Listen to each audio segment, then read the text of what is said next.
Hi, my name is Derek and I write under DV Carew. I'm really looking forward to an event on the 14th of April, a virtual Zoom event with New West Press and Shelf Life Books and Glass Bookshop.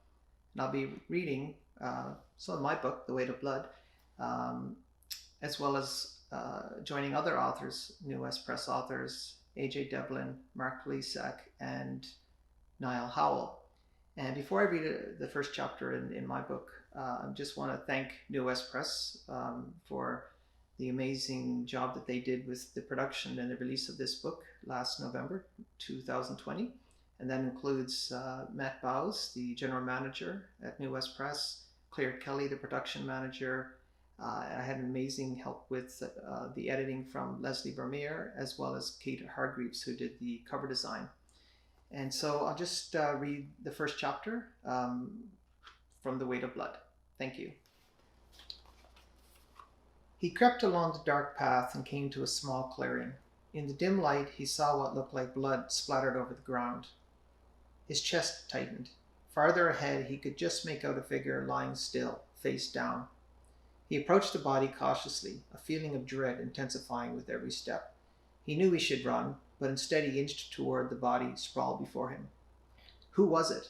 He couldn't tell in this light, but a voice screeching inside his head told him it was someone he knew, someone he loved. He prayed that it wasn't Anne-Marie or Stephanie. Chris slowly reached down to turn the body over. No! She's gone! Ray Owens stepped into view. He raised his Remington M24 and pointed it at Chris. And you're next. No! No! Chris jolted up in bed and scrambled for the night lamp. Beside him in bed, his girlfriend rubbed her eyes and looked at him with concern. What's wrong, Chris? He didn't answer. It took him a moment to get his bearings. He was in Stephanie's Vancouver condo. His breathing was labored, and he felt sweat trickling down his naked chest. He looked at the clock, 2:53 in the morning. He lay back down, despairing over the fact that it was now Monday, the workday only hours away. It's okay. It was just a dream. Stephanie wrapped her arms around him and cuddled closer. Was it the same one? Yeah, Chris whispered, upset with himself. Shivers radiated from his still trembling body.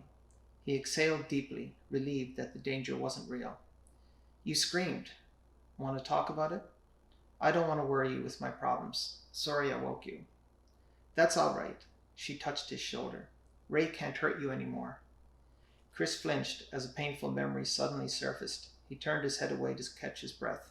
Another flashback? Yeah, he said, waiting for his heart rate to return to normal. The worst is behind you now, but if you won't talk to me, promise you'll talk to Nathaniel.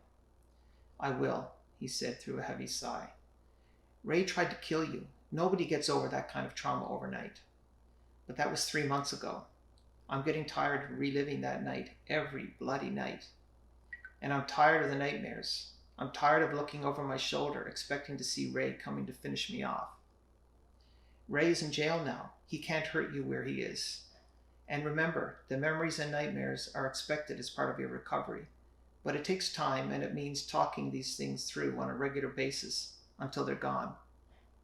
I know, you're right. I'm seeing Nathaniel today. Hopefully it'll help. It will help, Chris. You're going to get through this. We're going to get through this together. He thought back to 3 months earlier when Stephanie worked as a psychologist and he as a social worker at the Institute of Forensic Psychiatry. After his attack by Ray Owens, Stephanie had performed critical incident debriefing with Chris as he prepared for his return to work. She took herself off his case because of her feelings for him and insisted he see a counselor. Eventually they started dating.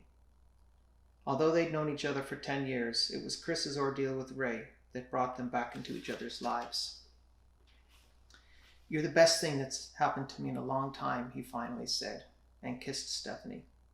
And I'm not going to let you forget it, she said with a smile. I'm serious.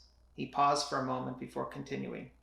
When Deanna asked for a separation, all I could think about was how I'd failed as a husband and as a father for Anne-Marie.